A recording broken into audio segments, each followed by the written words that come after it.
الحمد لله وكفى وسلام على عباده الذين اصطفى أما بعد أعوذ بالله من الشيطان الرجيم بسم الله الرحمن الرحيم إن الذين يكتمون ما أنزل الله من الكتاب ويشترون به ثمنا قليلا أولئك ما يأكلون في بطونهم إلا النار ولا يكلمهم الله يوم القيامة ولا يزكيهم ولهم عذاب أليم أولئك الذين اشتروا الضلالة بالهدى والعذاب بالمغفرة فما أصبرهم على النار আল্লাহ পাক রব্বুল আলামিনের দরবারে লাখো কোটি শুকরিয়া যে আল্লাহ পাক রব্বুল আলামিন আপনাকে আমাকে দুনিয়ার সমস্ত কাজকর্ম থেকে অবসর দিয়ে যে আল্লাহ সুবহানাহু ওয়া তাআলা তার ঘরে একত্রিত হওয়ার তৌফিক দান করেছেন। শুকরিয়া আদায় করি আলহামদুলিল্লাহ। পবিত্র কোরআনে হাকিমের সূরাতুল বাকারার 174 এবং 75 নম্বর আয়াতে কারিমা তেলাওয়াত করা হয়েছে। দীর্ঘ 2-3 সপ্তাহ যাবত আমাদের এই আয়াতের উপরে আলোচনা চলতেছিল। আমাদের ধারাবাহিক তাফসীরের আলোচনাও এখানে। গত সপ্তাহে আলোচনা হয়েছিল লা ইউকাল্লিমুহুমুল্লাহু ইয়াওমাল কিয়ামা, ওই সমস্ত মানুষ যারা কোরআনে হাকিমের বিধানকে বিকৃতি করে, জেনে বুঝে কোরআনে হাকিমের নির্দেশনা হুকুমগুলোকে গোপন করে, দুনিয়া পাওয়ার জন্য তারা দুনিয়া ভক্ষণ করে না। উলাইকা মা ইয়াকুলুনা ফি বুতুনহিম ইল্লান নার, এরা মূলত পেটের মধ্যে জাহান্নামের আগুন দিয়ে পেট ভরপুর করে। অর্থাৎ পরকাল বিক্রি করে যদি দুনিয়া কামাই করা লাগে তাহলে ওই দুনিয়াটা আসলে দুনিয়া না, ওই দুনিয়াটা হলো জাহান্নামের আগুন। এইটা হলো বাস্তব কথা। এদের পরিণতি কি? এদের পরিণতি হলো আলা ইউকাল্লিমুহুমুল্লাহু ইয়াওমাল কিয়ামা, সর্বপ্রথম আল্লাহ পাক রব্বুল আলামিন তাদের সঙ্গে কিয়ামতের ময়দানে কথা বলবেন না। অর্থাৎ যেদিন আল্লাহ পাক ফেস টু ফেস সমস্ত মানুষের সঙ্গে কথা বলবেন, সেই দিন এই কপালগুলা এই মর্যাদার থেকে, এই ফজিলতের থেকে মাহরুম থাকবে, বঞ্চিত থাকবে। এরা আল্লাহর সঙ্গে কথা বলতে পারবে না। আর দ্বিতীয় নম্বর, ওয়ালা ইউযাক্কিহিম, আল্লাহ তাআলা এদেরকে পবিত্রও করবেন না। এই ওয়ালা ইউযাক্কিহিম, আল্লাহ তাদেরকে পবিত্র করবে না, এর অর্থ কি? যেই সমস্ত গুনাহগার কিয়ামতের ময়দানে বিচার আচার কমপ্লিট হয়ে যাওয়ার পরে, গত সপ্তাহে বলছিলাম যে 3 শ্রেণীর 3 পদ্ধতিতে বিচার হবে, মনে আছে? 3 পদ্ধতিতে বিচার হবে। 1 নম্বর, যারা বিনা হিসাবে জান্নাতে যাবে। আরেকজন যে বিনা হিসাবে জাহান্নামে যাবে। আরেক শ্রেণী থাকবে যারা হিসাব নিকাশের পরে হয় জান্নাতে যাবে না জাহান্নামে যাবে। এখন কথা হলো, যে সমস্ত মুমিনরা জাহান্নামে যাবে নিজেদের পাপাচারের কারণে, এদের জন্য জাহান্নামটা হবে হলো শোধনাগারের মতো। অর্থাৎ নিজেদের যাবতীয় পাপের সাজা ভোগ করার পরে কোনো না কোনো সময় একদিন না একদিন তারা আবার ফিরে জান্নাতে আসতে পারবে। বলেন সুবহানাল্লাহ। আর আহলে তাওহীদ যারা আছে, মূল একত্ববাদে বিশ্বাসী, এরা চিরস্থায়ী কাফের মুশরিকের মতো এরা চিরদিন জাহান্নামে থাকবে না। তবে এরকম ভাবার সুযোগ নাই, যাক তাহলে তো কিছুদিন পরে এমনিই চলে আসতে পারবো জান্নাতে, এত সহজ না। একবার মিথ্যা কথা বলেছে 7000 বছর জাহান্নাম, একজন নামাজ কাজা করেছে 7000 বছর জাহান্নাম। ওই রকম একটা শাস্তির পুঙ্খানুপুঙ্খানুভাবে শাস্তি ভোগ করার পরে এরপরে যে আল্লাহ পাক তাদেরকে জান্নাত দান করবেন। এখন এটা কেমন, এই পদ্ধতিটা কেমন হবে, এই পদ্ধতি সম্পর্কে সামান্য 2 মিনিট আমি সংক্ষেপে কমপ্লিট করে দেই। সামনে আলোচনার মূল আলোচনা হলো সামনের আয়াতের মধ্যে। সেটা হলো বিচার আচার সবকিছু কমপ্লিট হয়ে গেছে। জান্নাতীরা জান্নাতে, জাহান্নামীরা জাহান্নামে, সবকিছু কমপ্লিট। ওই সময় একটা দুম্বার আকৃতিতে মউত, মৃত্যু যে জিনিসটা আছে, মৃত্যু, এই মৃত্যুটাকে দুম্বার আকৃতিতে জান্নাত এবং জাহান্নামের মাঝখানে এনে জান্নাতীদেরকে ডাক দেওয়া হবে। হাদিস শরীফের মধ্যে আসছে, রাসূল আকরাম সাল্লাল্লাহু আলাইহি সাল্লাম বলেন, জান্নাতীদেরকে যখন বলা হবে হে জান্নাতীরা, তখন এরা ভয় পেয়ে যাবে যে আবার কি এখান থেকে আবার আরেক জায়গায় শিফট করবে, এই জন্য ডাকতেছে, এই জন্য তারা ভীত সন্ত্রস্ত হবে।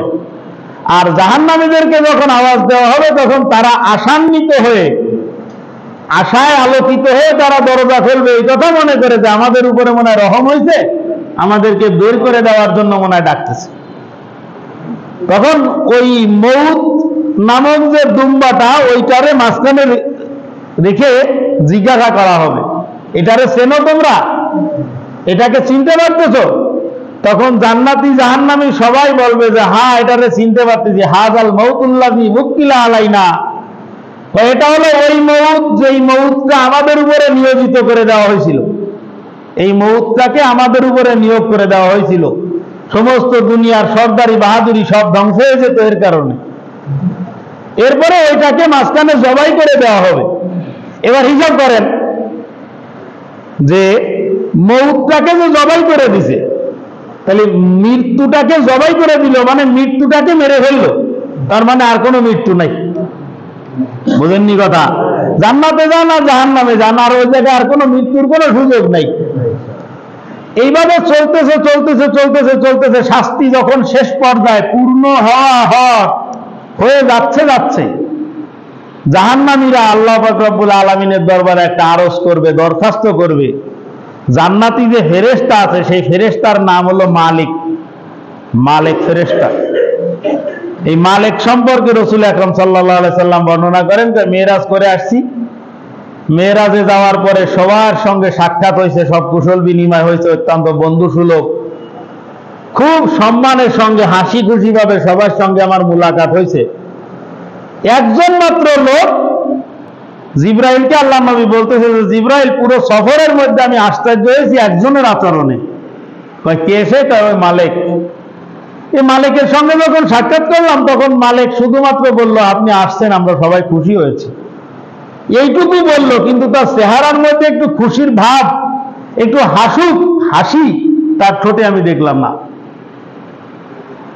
আল্লাহর ফেরেশতা হযরত রূহুল কুদুস জিবরাইল আলাইহিস সালাতু ওয়াস সালাম ডাক দিয়ে বলতেছেন, ইয়া রাসূলুল্লাহ, ইয়া হাবিবাল্লাহ, আল্লাহ পাক রব্বুল আলামিন এই মালিককে যেদিন থেকে জান্নাতের দরজার মালিক বানিয়ে দিয়েছেন, জান্নাতের জাহান্নামের তত্ত্বাবধায়ক বানিয়ে দিয়েছে, যেই দিন থেকে সে জান্নাত জাহান্নামের দরজার দারোয়ান হয়েছে, সেই দিন থেকে তার হাসতে নিষেধ করে দেওয়া হয়েছে।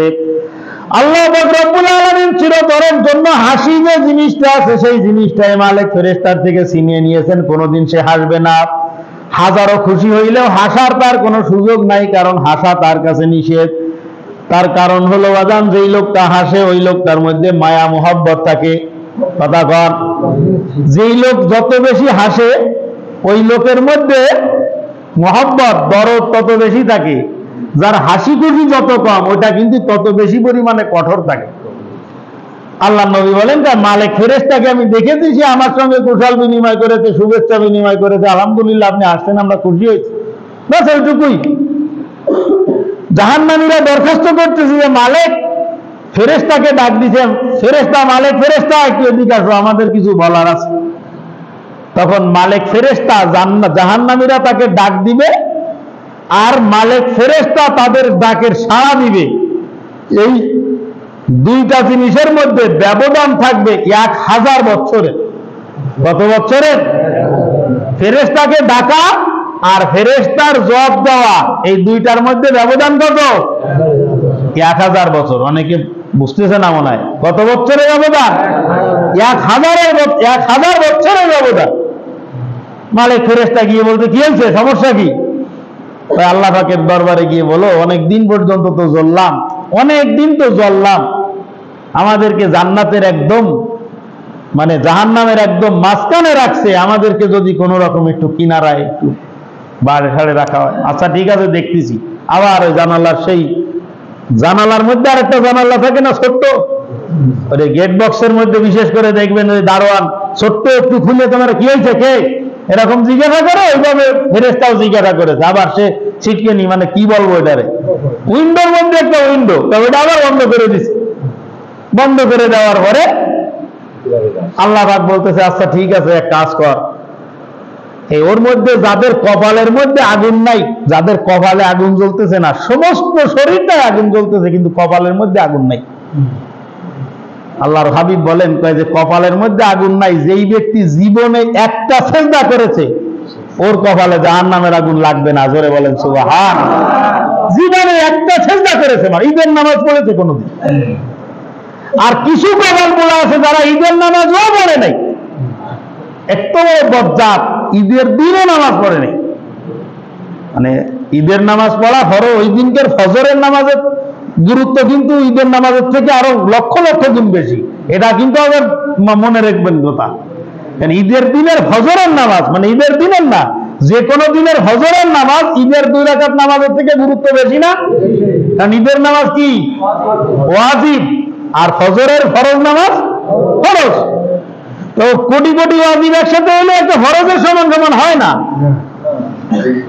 এটা আবার মাথায় রাখবেন। যাক আলহামদুলিল্লাহ বাঁচা গেছে হুজুর, বছরে একদিন আমি অবশ্যই যাই ঈদগায়, তা সবার আগে, তাহলে তো আমার কপালে আগুন থাকবে না। খুশি হওয়ার খুব বেশি কিছু নেই। যে জীবনে একটা সেজদা দেয় নাই, এই লোকটারও কপালের মধ্যে আগুন থাকবে না। সুবহানাল্লাহ বলেন। কিন্তু তার মধ্যে তাওহীদ, একত্ববাদ, আল্লাহ পাকের একত্ববাদের বিশ্বাস তার মধ্যে মজবুত ছিল। হযরতে বাইজিদ বুস্তামি রাহিমাহুল্লাহ, উনি একদিন রাস্তা দিয়ে যাওয়ার সময় দেখতেছেন এক কাটুরিয়া কাঠ কাটতেছে।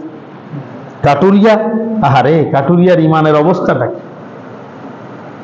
হযরত বাইজিদ বুস্তামি গিয়ে জিজ্ঞাসা করতেছেন যে ভাই আল্লাহ কয়জন?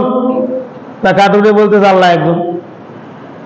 কাটুরিয়া তো আর মনে করেন বিসিএস ক্যাডারে কাটুরিয়া হয় না, ও তো বুড়ি আঙ্গুল ভাস, ও তো লেখাপড়া জানে না, এই জন্যই তো কাটুরিয়া হয়েছে। কারণ আল্লাহ একজন, তার প্রমাণ কি? তখন ওই কাটুরিয়া কুড়ালটা এরকম কাঠের থেকে কোপ দিছিল, সেখান থেকে তুলে এরকম করে ধরে বলতেছে প্রমাণ হলো এই কুড়াল, যদি তুমি এর বিপরীত কিচ্ছু বলার চেষ্টা করো তাহলে এক কোপে তোমার মাথা 2 ভাগ করে দেবো। আমার কাছে আর কোনো প্রমাণ লাগে না, প্রমাণ হচ্ছে এই কুড়াল। হযরত বাইজিদ বুস্তামি রাহমাতুল্লাহ আলাইহি বলতেছে সুবহানাল্লাহ, এই লোকের ঈমান তো আমার থেকেও মজবুত বেশি। ও কোনো, আমি তো প্রমাণের আলোকে বুঝি যে আল্লাহ পাক এক এবং এক, আর এ লোকটার কাছে কোনো প্রমাণ নাই, এর বিপরীত কিছু শুনতেই রাজি না। আছে না এরকম কিছু ইমানদার? এখন তো নামাজ আদায় করে না, কিন্তু আলহামদুলিল্লাহ ঈমান অনেক মজবুত। বাগান এতে কিন্তু প্রথমে জান্নাতে প্রবেশের সুযোগ হবে না, যাবতীয় জীবনের যাবতীয় শাস্তি ভোগ করার পরে তারপর আপনার সুযোগ আসবে। আল্লাহ পাক বলবেন ফেরেশতা মালিক, কে মালিক? এলান করে দাও কার কার কপালের মধ্যে আগুন নাই, ওগুলোর কাছে ডাকো। আল্লাহ পাক রব্বুল আলামিনের নির্দেশ মোতাবেক মালিক ফেরেশতা ডাক দিয়ে বলতেছে কার কপালের মধ্যে আগুন নাই পাশে আসো। ও বাজান, ফেরেশতাদেরকে ডাক দেওয়া, জাহান্নামীরা ফেরেশতাদেরকে ডাক দিছে এবং ফেরেশতারা ডাকের জবাব দিছে। 1000 বছর চলে গেছে।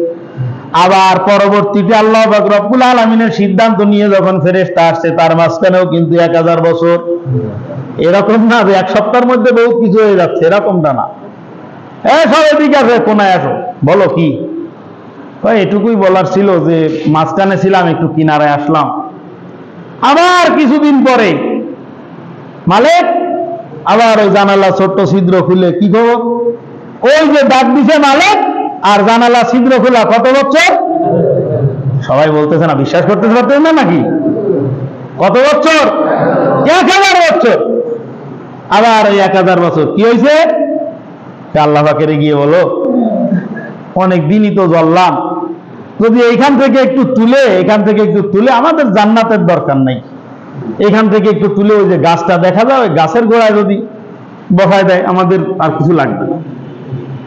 আবার ওই আল্লাহ পাক বলবেন ঠিক আছে, যা ওদেরকে তুলে নিয়ে গাছের কিনারায় বসাও। ওই গাছের উপরে, গাছের কিনারায় বসাই দিছে, গাছের নিচে বসাই দিছে। দেওয়ার পরে বেশ কিছুদিন পরে আবার মালিক আবার কি হলো? তো ওই যে সুন্দর একটা বিল্ডিং দেখা যায়। তখন মালিক ফেরেশতা বলবে ওটাই হলো সেই জান্নাত। ওটাই জান্নাত, ওটাই জান্নাত। আমাদের ভিতরে ঢোকার কোনো আর্জি নাই, ভিতরে আমরা ঢুকতে চাচ্ছি না। যদি কোনো রকমের দরজার কাছে একবার একটু বসায় দেওয়ার কোনো ব্যবস্থা হয় একটু বলো। বুখারী শরীফের মধ্যে বর্ণনা আসছে, রাসূল আকরাম সাল্লাল্লাহু আলাইহি সাল্লাম ইরশাদ করেন, আল্লাহ পাক রব্বুল আলামিন বলবেন যে যা, ওদের তো গুনাহ তো প্রায় সমান হয়ে গেছে, মানে প্রায় পাপ ধুয়ে যাচ্ছে, যতদিন জ্বলতেছে জ্বলনের কারণে পাপ ধুয়ে যাচ্ছে, তাহলে ওদেরকে জান্নাতের দরজার কাছে একটু বসায় দাও, গেটের কাছে বসায় দাও। রহমাতুল্লিল আলামিন সাল্লাল্লাহু আলাইহি সাল্লাম পবিত্র জবানে ঘোষণা করতেছেন, এরপরে আল্লাহ পাক রব্বুল আলামিনের একটা রহমতের বৃষ্টি হবে। আরেকটা বর্ণনার মধ্যে আসছে, জান্নাতীরা ওই যে পানি ছিটিয়ে দেবে ওদের উপরে। অনেক সময় আমাদের খাওয়া দাওয়া করে জানালাতে পানি ছিটিয়ে দেয় না, এটা কিন্তু সঠিক না।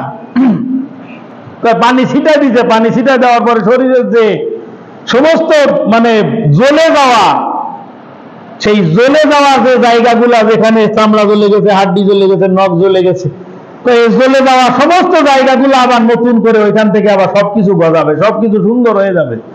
সুবহানাল্লাহ বলেন। সবকিছু আগের মতো সুন্দর হয়ে গেছে। সুন্দর হয়ে যাওয়ার পরে আল্লাহ পাক রব্বুল আলামিন বলবেন যে যা, এদেরকে জান্নাতের মধ্যে দিয়ে দে। জোরে বলেন সুবহানাল্লাহ। যেহেতু এরা ছিল আহলে তাওহীদ, তত একাত্মবাদে বিশ্বাসী, এরা একত্ববাদে বিশ্বাসী ছিল। জীবনে একটা সেজদা দেয় নাই, জীবনে একবার সুবহানাল্লাহ বলে নাই, জীবনেও আল্লাহ পাকের একটা হুকুম মানে নাই। দুনিয়ার সমস্ত আকামেরা করেছে, কিন্তু এরা একটা কাজ করেছিল, সেটা হলো এরা শিরক করে নাই। তাহলে যাও, এদেরকেও জান্নাতের মধ্যে ঢুকে দাও। আল্লাহর নবী বলেন, এরা জান্নাতের মধ্যে ঢুকে যাবে, কিন্তু তারপরে ওদের কপালের মধ্যে লেখা থাকবে জাহান্নামী। ওবাদান জেল খেটে আসার পরেও, জেলের থেকে আসার পরেও পুলিশের খাতায় নাম থাকে কি থাকে না? পুলিশের খাতায় নাম থেকে যায়। তো এরা জাহান্নামের থেকে জেল খেটে আসছে, তার কারণে এদের নাম কপালের সামনে লেখা থাকবে জাহান্নামী।